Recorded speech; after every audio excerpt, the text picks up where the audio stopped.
This episode is brought to you by Fox One. Watch all 104 matches of the FIFA World Cup live in 4K for just $19.99 a month with 3 days free. Build your own multi-view, choose up to 3 streams, and follow player spotlights. Stay on top of every moment with live stats, highlights, and instant replays. The FIFA World Cup, streaming live on Fox One. Offers are subject to change. See fox.com for complete terms and conditions. Listen, all you New Yorkers. Excuse me, taxi. Okay, man, we're looking around. This is the 77 WABC minicast. Actually, going to start with baseball, even though we have some World Cup news for you as well. But let's start with baseball last night because you had some rare moments. The Phillies beating up on the Mets 15-3. Unfortunately for the Mets, getting beaten up on is not rare this year. But a couple of standout performances from Phillies hitters. First, you had Bryce Harper hitting for the cycle. You don't see that every day. You also don't see somebody hitting 3 home runs in one game, and that would be Kyle Schwarber hitting 3. He already was the major league leader. So now he has 28 home runs.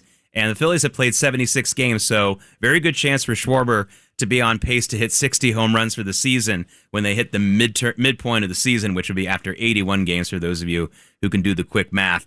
The Reds beat up on the Yankees, too. Bad day for the local teams. They beat the Yankees 10-2, but the Yankees remain in first place thanks to the loss for their rival Tampa Bay Rays. And in the only first place battle in the Major League Baseball going on this weekend, 2 first-place teams. The Braves once again winning by 1 run, once again against the Brewers, as they did on Friday night, winning by 1 run. They won yesterday 4-3 over the Milwaukee Brewers, both those teams still in first place. And in the College Baseball World Series, and by the way, this College World Series is getting more attention than any College World Series I can ever remember. The red-hot Oklahoma Sooners remain hot. They won Game 1 of the best-of-3 College World Series championship over University of North Carolina. That game was 9-3. So the Sooners can wrap it up today in Game 2, 2:30 p.m.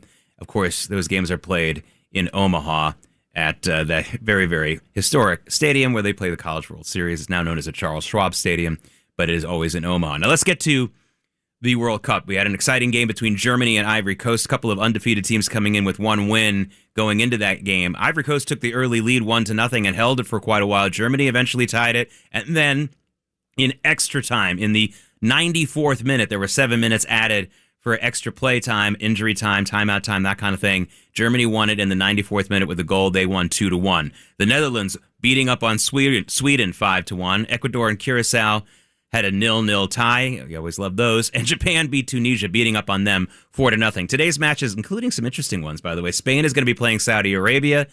Spain is considered having a chance to win this. Belgium is going to be taking on Iran, and that'll be a game very closely watched. Uruguay against Cape Verde, and yes, it is pronounced Cape Verde when you say it in English. It's Capo Verde if you say it in Spanish. I checked this up. I did my research.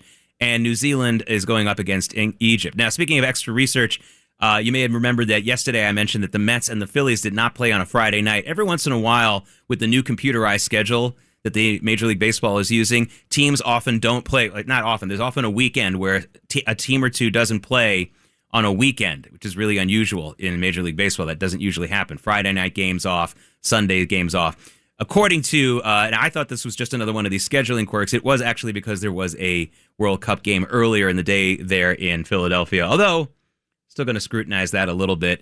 Anyone who knows how things go here in New York every fall when the U.S. Open plays, and the Mets often have home games, and if you have a really long memory, there were days here in New York in the past where you had the U.S. Open in Flushing Meadow Park, and then just a little bit across the park, you would have a Jets home opener. That happened a few times, and they pulled it off just fine. Going out to golf for a second, we have the final day of the U.S. Open right here in the New York area in the Hamptons at Shinnecock. Wyndham Clark has a nice lead going into that final round. He's at 7 under after shooting an even round yesterday. He leads everyone else by 6 strokes going into this final day, including world number 1 Scottie Scheffler. 4 players are tied at 1 under. But again, Wyndham Clark with that 6-shot lead going into the final day of play here, that Sunday round at Shinnecock for the U.S. Open.